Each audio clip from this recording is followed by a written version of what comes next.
Hello friends, आज हम स्वागत करते हैं अपनी जो सेकंड क्लास है उसमें। फर्स्ट क्लास में अपन ने जो एस ब्लॉक था, एस ब्लॉक एलिमेंट्स था, जो उसका इंट्रोडक्शन अपन ने देख लिया था। अब उसके बारे में उसके आगे पढ़ेंगे।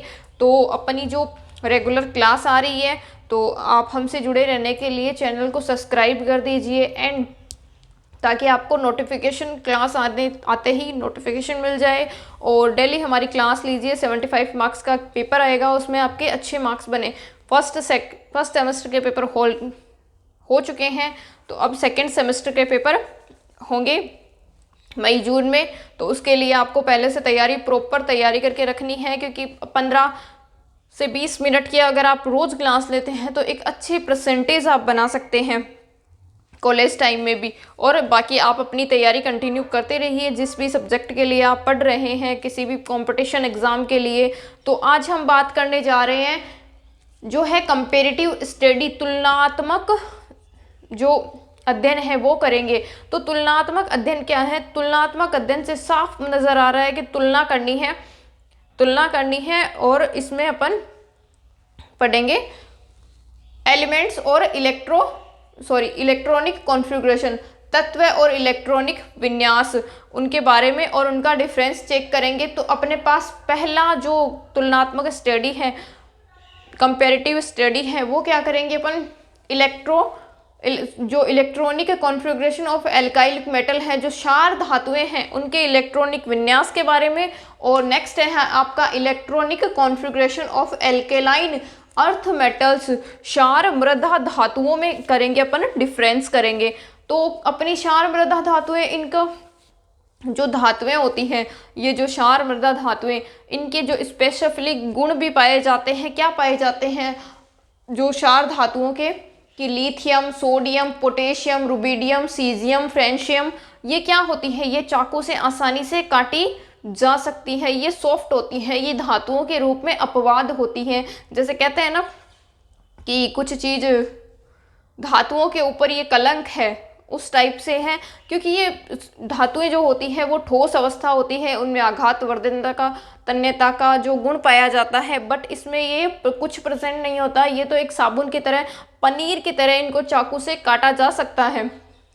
तो आपके अगर क्वेश्चन आए कि सॉफ्ट जो धातुएं होती है वो कौन सी होती है, तो क्षार मृदा धातुओं में जितनी भी धातुएं हैं वो क्या होगी? मेनली आपको सोडियम दिया जाता है, बट आपके लिथियम, सोडियम, पोटेशियम, ये सारे क्या हैं? क्षार मृदा धातुएं हैं।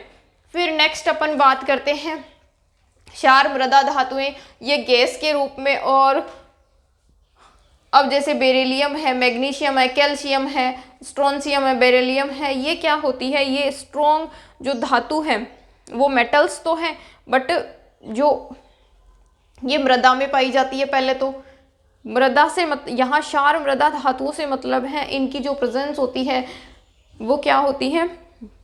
अपने ज़मीन से मिलती। अब कैल्शियम है, कैल्शियम अपने को कहाँ से मिल रहा है? तो ये है।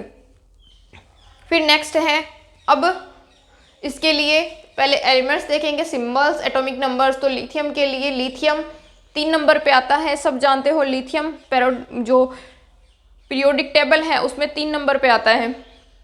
फिर है इसका इलेक्ट्रॉनिक जो कॉन्फ़िगरेशन है, यानी इलेक्ट्रॉनिक विन्यास। हिंदी वाले बच्चों के लिए इलेक्ट्रॉनिक विन्यास क्या होता है? तो इसका इलेक्ट्रॉनिक विन्यास सब जानते हो, 1s2।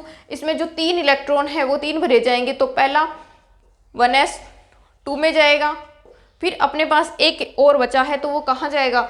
2p1 में, क्योंकि 2p2 होता है तो उसमें 2s2 होता है। बट अपने पास सिर्फ क्या है? 1 प्रेजेंट है, तो अपने 3 हैं, 2 ऑलरेडी भरे जा चुके हैं और 3 एक यहाँ भरा जाएगा। या फिर आप इसको कह सकते हो हीलियम जो आता है 1 नंबर पे आता है, 2 नंबर पे आता है।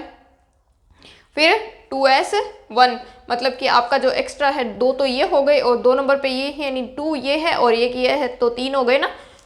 तो इस तरह से ये लिखा जा सकता है आपका। फिर है सोडियम। सोडियम आप जानते हो 11 नंबर पे आता है, ठीक है। 11 नंबर पे, 10 नंबर पे आपका नियोन आता है, 11 पे सोडियम, 12 पे मैग्नीशियम आता है। तो 11 नंबर पे अगर आपका सोडियम आ रहा है तो आप क्या भरोगे इसको? पहले 2 इसमें एस में भरे जाएंगे, फिर 2s 2 में भरे जाएंगे, 4 ऑलरेडी भर चुके हैं, अब p ब्लॉक में भरा जाएगा। तो किस में भरा जाएगा, 2p6। फिर 2p6 भरने के बाद में अब 2p6 हो गया अपने पास। फिर 3s उसमें जाएंगे, 3s कितने बचे हैं आपके, ऑलरेडी 4 और 6 इसमें है p ब्लॉक में। तो कितने हो गए टोटल, यहाँ के एक के लिए एक बचा, तो ये टोटल हो गए 11। देख लो 2, ये टोटल कितने हो रहे हैं, 11 हो रहे हैं। उसी टाइप से आप इसको ऐसे भी लिख सकते हो, नियोन 10 नंबर पे आता है, नियोन कितने नंबर पे आता है, 10 नंबर पे। फिर नियोन के बाद में 3s में भरे जाएंगे, जितने आप जैसे आप नियोन में भर रहे हो उसका कॉन्फ़िगरेशन प्लस आपको ऐड कर देना है 3s1। क्या समझ में आ रहा है आपको, तो कमेंट बॉक्स में हमें ज़रूर बताएं। और इसमें यह है कि नियोन में जितने भरे जाएंगे, ये आपका कॉन्फ़िगरेशन यहाँ तक जो होता है वो नियोन का होता है 10 तक। फिर आपका 1s2 ये कहाँ, 3s1 किसका हो गया है, आपके सोडियम का हो गया है। इस तरह से आपको समझ में आ गया होगा। फिर भी कोई डाउट है तो आप कमेंट बॉक्स में पूछ सकते हैं, नेक्स्ट क्लास में उस जो डाउट है उसको क्लियर कर दिया जाएगा। फिर है पोटेशियम है, इसमें भी सेम भरे जाते हैं। पोटेशियम 19 नंबर पे आता है, 19 नंबर पे 20 नंबर पे कैल्शियम आता है।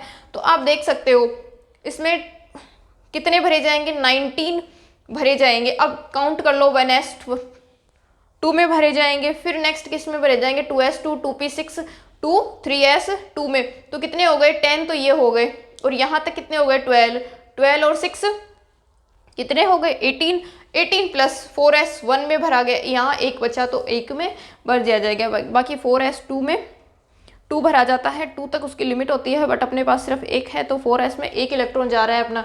तो इसको कितना लिख सकते हैं अपन, आर्गन कितने नंबर पे आता है, 18 नंबर पे आता है। फिर अपन क्या लिख सकते हैं इसको, 4s1, मतलब आर्गन का तक का इलेक्ट्रॉनिक विन्यास प्लस 4s1 और ऐड कर देंगे, आप ऐसे लिख सकते हैं। नेक्स्ट इसी तरह से आप रूबिडियम का कर लोगे, सीजियम का कर लोगे, और ये आपका जो फ्रेंसियम है इसका आप खुद करके कमेंट बॉक्स में ज़रूर बताएंगे कि आपका इसका कॉन्फ़िगरेशन क्या होगा। ठीक है, 80 तक आ जाएगा, फिर 87 के बाद में आ जाएगा। फिर है क्षारीय मृदा धातु, इसमें भी सेम है जैसे कि इलेक्ट्रॉनिक विन्यास है। बेरियम है तो इसका 4 हो जाएगा। अब ये क्या हो जाएगा, हीलियम 2 नंबर पे है, 2 + 2 कितने हो गए, 4 हो गए। या फिर आप उसको कंटिन्यूसली वैसे भी लिख सकते हो, कैसे, 1s2 2s2 ये भी लिख सकते हो। या फिर आप क्या लिख सकते हो, सिर्फ इतना लिख सकते हो, हीलियम 2s2, यानी कि इसका कॉन्फ़िगरेशन प्लस इसका कॉन्फ़िगरेशन, ये 4 हो गए टोटल। समझ में आ गया होगा। फिर नेक्स्ट मैग्नीशियम है। मैग्नीशियम आपको पता है 10 नंबर पे नियोन आता है, 11 नंबर पे क्या आ जाएगा, 11 नंबर पे सोडियम आ जाएगा, 12 नंबर पे मैग्नीशियम आ जाएगा। तो ये आपको पता है मैग्नीशियम।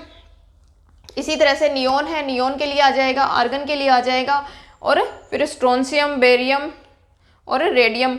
और रेडियम का आप लोग खुद कमेंट करके ज़रूर बताएंगे। नेक्स्ट अपन चलते हैं नेक्स्ट क्लास, अब कल देखेंगे, जिसमें अगर आपको कुछ भी दिक्कत है तो आप पूछ सकते हैं और इसका स्क्रीनशॉट ले सकते हैं।